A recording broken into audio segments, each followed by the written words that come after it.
GST 2.0 വന്നതോടെ 400 cc മുകളിലുള്ള ബൈക്കുകൾക്ക് വില വർധന വന്നിട്ടുണ്ട്. അതുപോലെ 350 cc താഴെയുള്ള ബൈക്കുകൾക്ക് വില കുറവ് വന്നിട്ടുണ്ട്. നിങ്ങൾക്ക് അറിയായിരിക്കും, പിന്നെ എന്തിനാണോ നിങ്ങളോട് പറയുന്നതെന്ന് വിചാരിക്കുന്നുണ്ടാവും. പക്ഷേ ഈ നിയമ പരിഷ്കാരം ആദ്യം ഏറ്റിട്ടുള്ള ബ്രാൻഡാണ് ട്രയംഫ്.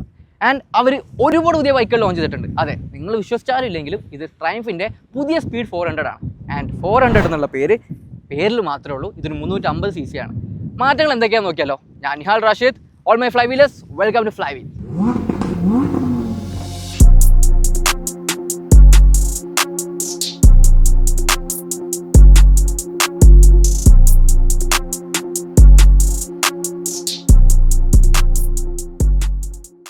നമ്മൾ ചെറുപ്പം മുതലേ കേട്ടിട്ടുള്ളതാണ് ഒരാളെ പോലെ 7 പേരുണ്ടെന്ന്.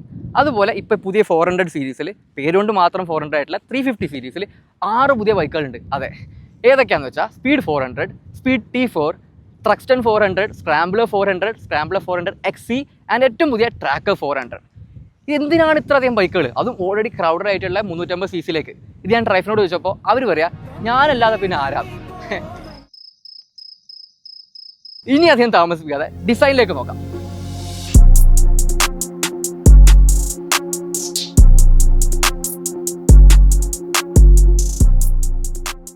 പ്രഥമ ദൃഷ്ടിയാൽ യാതൊരു മാറ്റം കൊണ്ടുവന്നിട്ടില്ല നമുക്ക് തോന്നുന്നുണ്ടെങ്കിലും അത് ഏറെക്കുറെ സത്യമാണ്. കാരണം ഈ ഒരു 350 സീരീസിൽ അവർ ആകെ കൊണ്ടുവന്ന ചേഞ്ച് ഇവിടെ ഉണ്ടായിരുന്ന 400 എന്നുള്ള നോമൻക്ലേച്ചർ എടുത്ത് മാറ്റിയിട്ടുണ്ട്. ഇപ്പോൾ അവിടെ TR സീരീസ് എന്ന് മാത്രമേ ഉള്ളൂ. അതുപോലെ ബാക്കി എല്ലാം നിലനിർത്തിയിട്ടുണ്ട്. നമുക്ക് സുപരിചിതമായിട്ടുള്ള ട്രയംഫിൻ്റെ ഡിസൈൻ തന്നെയാണ്. മനോഹരമായിട്ടുള്ള ഒരു LED ഹെഡ്ലാമ്പാണ് കൊടുത്തിട്ടുള്ളത്. ഒരു USD ഗോൾഡൻ ഫോക്സ് ആണ്. സ്പീഡ് 400 കുറച്ചുകൂടി ബെറ്റർ ആയിട്ടുള്ള റെഡസ്റ്റാൻ്റെ 17 ഇഞ്ച് ടയേഴ്സാണ് വരുന്നത്. ആൻഡ് സെഞ്ചൂറോ എന്ന് പറഞ്ഞിട്ടുള്ള മോഡലാണ്.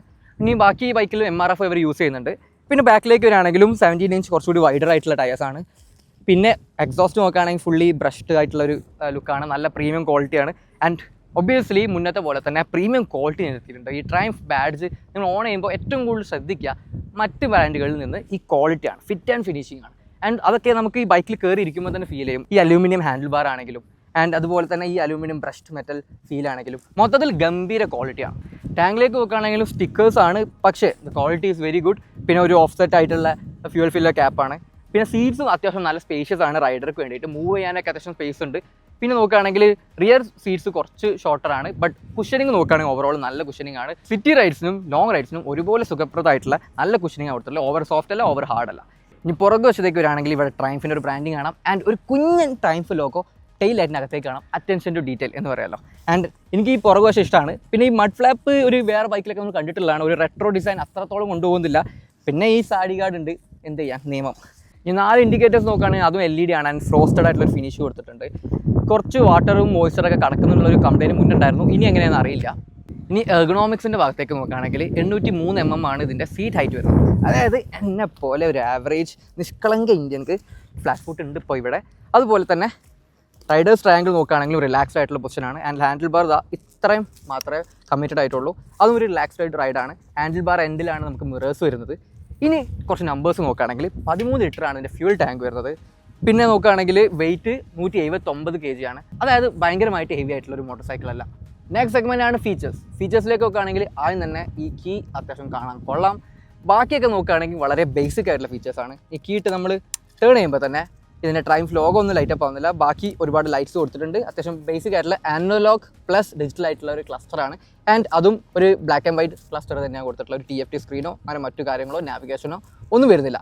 എന്നാൽ ഇതിൽ നമ്മുടെ ഓഡോമീറ്റർ, അതുപോലെ തന്നെ ട്രാക്ഷൻ കൺട്രോൾ ഓഫ്, അങ്ങനെ കാര്യങ്ങളൊക്കെ ഈ ഒരു ബട്ടൺ വെച്ചിട്ട് കൺട്രോൾ ചെയ്യുക. ആൻഡ് ബട്ടൺസിലേക്ക് നോക്കുകയാണെങ്കിൽ ഫെയർലി സിമ്പിൾ ആയിട്ടുള്ള ട്രഡീഷണൽ ആയിട്ടുള്ള ബട്ടൺസ് കൊടുത്തിട്ടുള്ള ഹോണും ഇത് തമ്മിലുള്ള കൺഫ്യൂഷനോ അതുപോലെ റോയൽ എൻഫീൽഡ് കാണുന്ന പോലെ റൊട്ടേറ്ററിയോ അങ്ങനത്തെ കാര്യങ്ങളൊന്നും കൊടുത്തിട്ടില്ല. സിമ്പിളാണ്. ആൻഡ് നല്ല അത്യാവശ്യം ക്വാളിറ്റി തോന്നിക്കുന്ന തന്നെ ബട്ടൺസ് ആണ് കൊടുത്തിട്ടുള്ളത്. ഇനി എൻ്റെ ഒരു ഫേവറേറ്റ് ഫീച്ചർ കൂടെ ഉണ്ട്. അത് ഇതിൻ്റെ അഡ്ജസ്റ്റബിൾ ലിവേഴ്സ് ആണ്. നമുക്കനുസരിച്ച് നമുക്കിത് അഡ്ജസ്റ്റ് ചെയ്യാൻ പറ്റും. 5 സ്റ്റെപ്പ് അഡ്ജസ്റ്റബിൾ ആണ്. ആൻഡ് ബാക്കി ഫെയർലി സിമ്പിളാണ്. ഒരുപാട് ഫീച്ചേഴ്സ് കാര്യങ്ങളൊന്നുമില്ല. സിമ്പിൾ മോട്ടോർ സൈക്കിളാണ്. ഇനി അടുത്തത് എൻ്റെ ഒരു ഫേവറേറ്റ് സെഗ്മെൻ്റ് ആണ്. ഓടിച്ചു നോക്കാം. കല്യാണം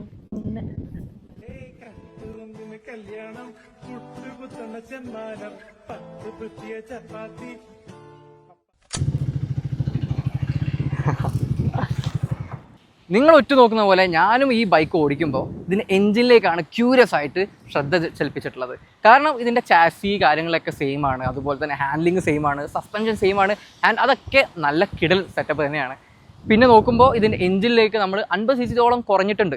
അപ്പോൾ അതിൻ്റെ പവർ കുറയോ അതോ സ്ലഗ്ഗിഷ് ആവുമോ അങ്ങനെയൊക്കെ സംശയങ്ങൾ തോന്നിയേക്കാം.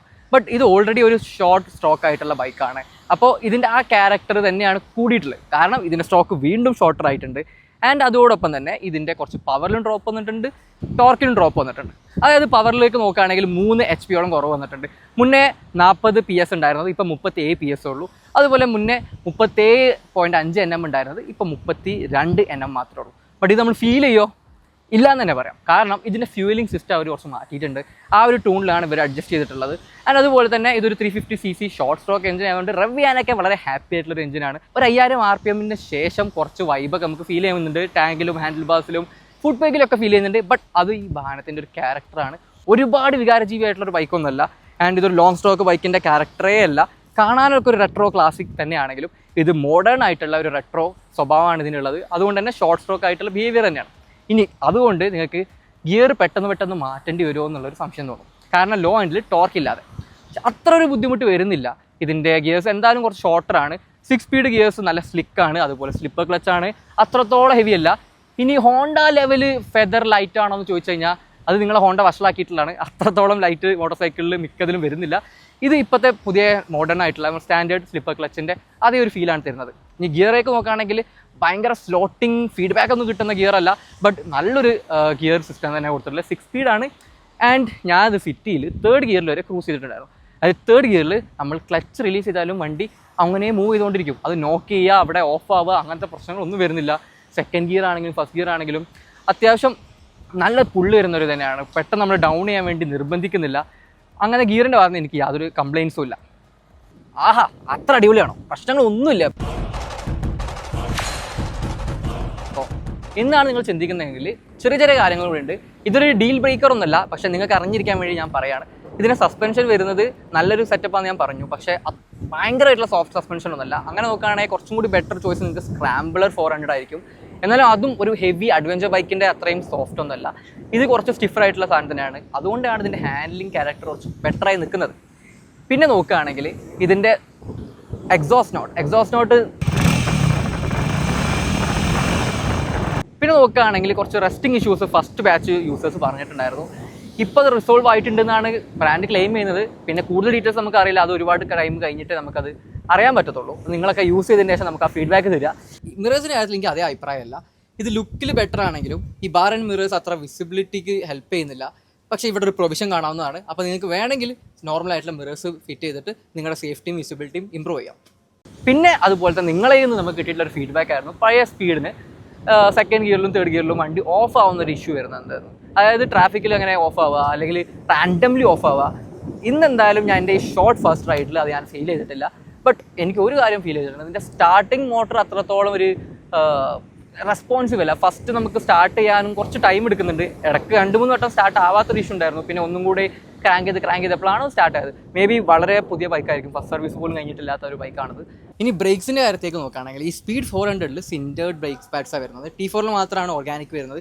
ബട്ട് അതിനേക്കാളും ബെറ്റർ ബ്രേക്കിംഗ് ഇത് പ്രൊവൈഡ് ചെയ്യുന്നുണ്ട്. ഞാൻ ബ്രേക്കിൻ്റെ കാര്യത്തിൽ എനിക്ക് പ്രത്യേകിച്ച് കംപ്ലയിൻസ് ഒന്നുമില്ല. ആൻഡ് ഹോപ്പ്ഫുള്ളി ബാക്കി കാര്യങ്ങളൊന്നും അത്ര ഇഷ്യൂ ആയിട്ട് വരുന്നില്ല. ഇനി അതേപോലെ തന്നെ നിങ്ങൾ സർവീസിൻ്റെ കാര്യം നോക്കുകയാണെങ്കിൽ ബ്രാൻഡ് ക്ലെയിം ചെയ്ത് 16,000 കിലോമീറ്ററിൽ മാത്രം സർവീസ് ചെയ്താൽ മതി. അതായത് ഒന്നെങ്കിൽ 1 വർഷം അല്ലെങ്കിൽ 16,000 കിലോമീറ്റർ. ബട്ട് ഞാൻ പറയാം, നിങ്ങളൊരു റഫ് യൂസർ ആണെങ്കിൽ അതിൻ്റെ ഇടയ്ക്കൊക്കെ ഒന്ന് സർവീസ് ചെയ്താൽ നല്ലതായിരിക്കും. പിന്നെ വളരെ എക്സ്പെൻസീവ് സൈഡൊന്നുമല്ല ഇതിൻ്റെ സർവീസ്. 4,000-5,000 ഉള്ളിലാണ് ഇതിൻ്റെ ഒരു 1 സർവീസ് വരുന്നത്.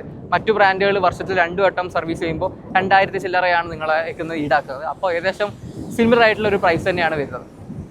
സോ ദ ലാസ്റ്റ് സെഗ്മെൻറ്റിലേക്ക് നമ്മൾ കിടക്കുകയാണ്. Price, verdict, competition and everything.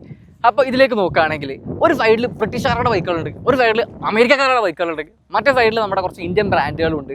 And ഇതിൻ്റെയൊക്കെ ഇടയിൽ പല സെഗ്മെൻറ്റ്സ് ഓഫ് ബൈക്ക് വരുന്നുണ്ട്. നേക്കഡ് ബൈക്സ് ഉണ്ട്, സ്ട്രീറ്റ് ബൈക്സ് ഉണ്ട്, കമ്മ്യൂട്ടേഴ്സ് ഉണ്ട്, ഇനി അതുപോലെ റെട്രോ ബൈക്സ് ഉണ്ട്.